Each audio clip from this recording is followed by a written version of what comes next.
एक 23 साल की बेहद ही खूबसूरत दिखने वाली एयर होस्टेस 31 दिसंबर 2020 की रात को अपने 3 मेल फ्रेंड के साथ घर से निकलती हैं। ये लोग न्यू ईयर की पार्टी करने के लिए एक होटल में जाते हैं। उस होटल में इन 3 लड़कों के अलावा 8 और लड़के आ जाते हैं। अब उस होटल में टोटल 11 लड़के और अकेली ये 23 साल की एयर होस्टेस मौजूद थी।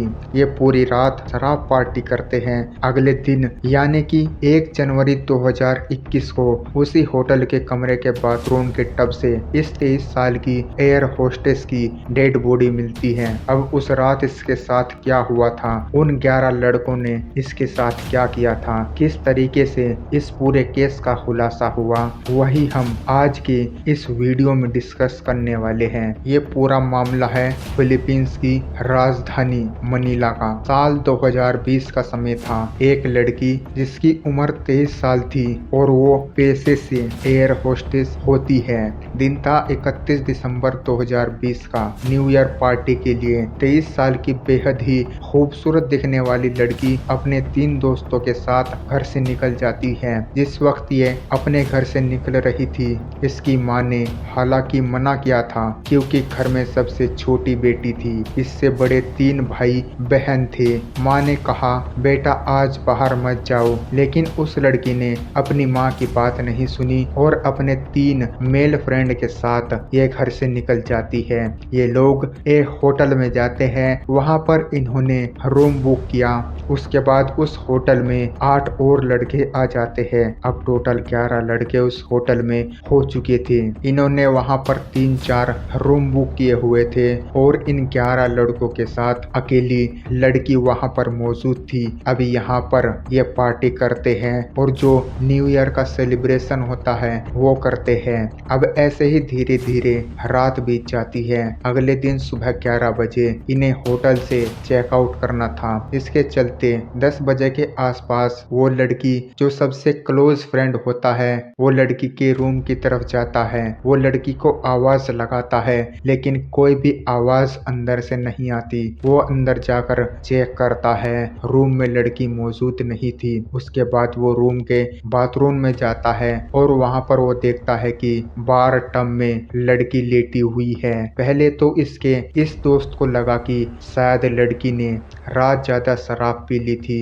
जिस वजह से वो बेहोश है या फिर नशे में है, इसलिए बार टब में लेटी हुई है। वो वहाँ से चला जाता है, लेकिन आधे घंटे के बाद उसका दूसरा दोस्त रूम में आकर जब चेक करता है तो वो पाता है कि लड़की की सांसें नहीं चल रही थी। और जैसे ही इसे इस बात के बारे में मालूम चलता है तो वो बाकी के जितने भी 10 लड़के होते हैं उन सभी को उसके बारे में बताता है। सब जाकर चेक करते हैं तो लड़की की सांसें थम चुकी थी, वो सांस नहीं ले रही थी। और ये देखते ही वे सभी 11 के 11 लड़के घबरा जाते हैं और वो बिना देरी किए उस होटल से फरार हो जाते हैं। अब 11 बजे होटल का जो स्टाफ है वो रूम में चेक करने के लिए आता है। वो देखता है कि लड़की बार टब में मृत अवस्था में पड़ी हुई है और ये देखकर होटल स्टाफ भी घबरा जाता है। वो तुरंत लोकल पुलिस को कॉल करता है। लोकल पुलिस मौका वारदात पर आती है। शुरुआती जांच में चेक करने पर मालूम चलता है कि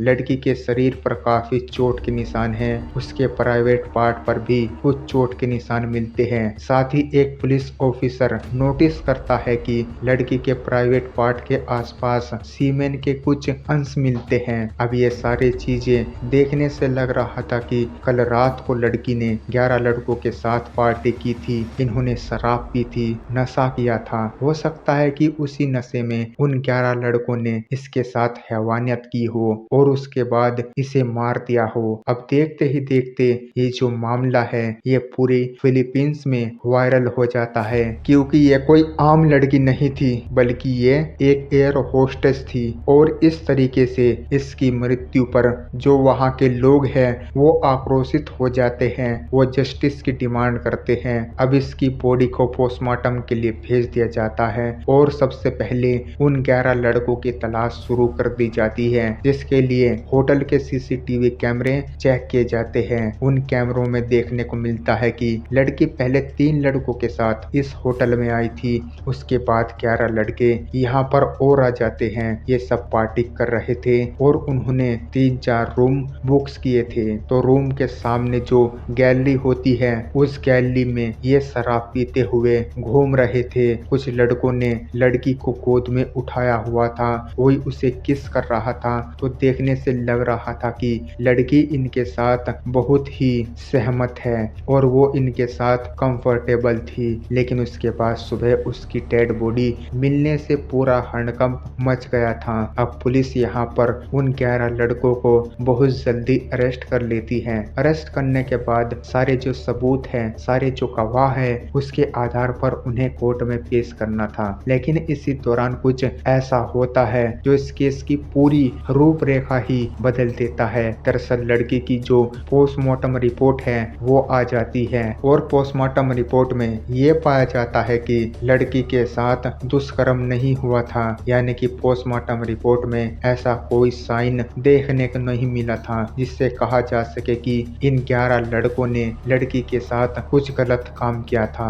अब इसी के आधार पर कोर्ट में केस चलता है। ये जो 11 लड़के भी कोर्ट में यही कहते हैं कि हमने लड़की के साथ कुछ भी नहीं किया था, क्योंकि हम 11 के 11 लड़के लड़कियों में इंटरेस्ट नहीं रखते। हम उस तरह के लड़के हैं जो लड़कों में ही इंटरेस्ट रखते हैं। आप लोग शायद समझ रहे होंगे मैं किस तरफ इशारा कर रहा हूँ। वो जज के सामने ये लड़के भी यही कहते हैं और पोस्टमार्टम रिपोर्ट भी यही कह रही थी। इसी के आधार पर जो ये केस है वो वीक पड़ जाता है। लेकिन लड़की की जो माँ है वो कहती है कि पोस्टमार्टम रिपोर्ट को बदला गया है, ये लड़के भी झूठ बोल रहे हैं। इन लड़कों ने ही मेरी बेटी के साथ हैवानियत की है और इन्होंने ही पोस्टमार्टम रिपोर्ट को भी चेंज कराया है। इस तरीके से जो ये केस है इसमें दोबारा से पोस्टमार्टम रिपोर्ट की डिमांड रखी जाती है। फिलीपींस के लोग सड़कों पर उतर आते हैं, वो लड़की के लिए जस्टिस मांगते हैं।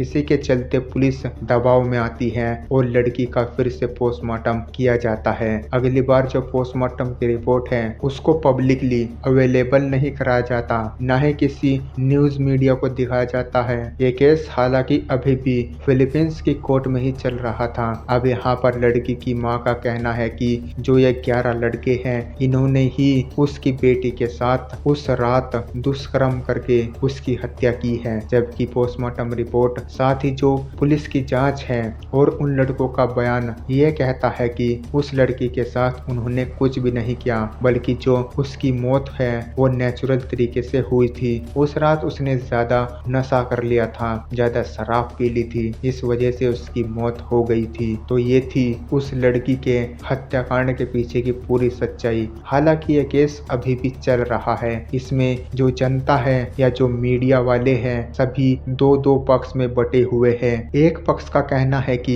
ये नेचुरल मौत थी, तो दूसरे पक्ष का कहना है कि उसके साथ दुष्कर्म करके इसकी हत्या की गई थी। बाकी जो विजुअल्स यहाँ पर पुलिस को मिले थे सीसीटीवी फुटेज से, उससे तो ऐसा ही लग रहा था कि लड़की के साथ इन लड़कों ने जरूर कुछ किया था। आपने इस कहानी को अगर पूरा देखा है तो आप इसके बारे में क्या राय रखते हो, हमें कमेंट में अपनी राय जरूर दें और ऐसे ही वीडियो देखने के लिए हमारे चैनल को सब्सक्राइब करना ना भूलें।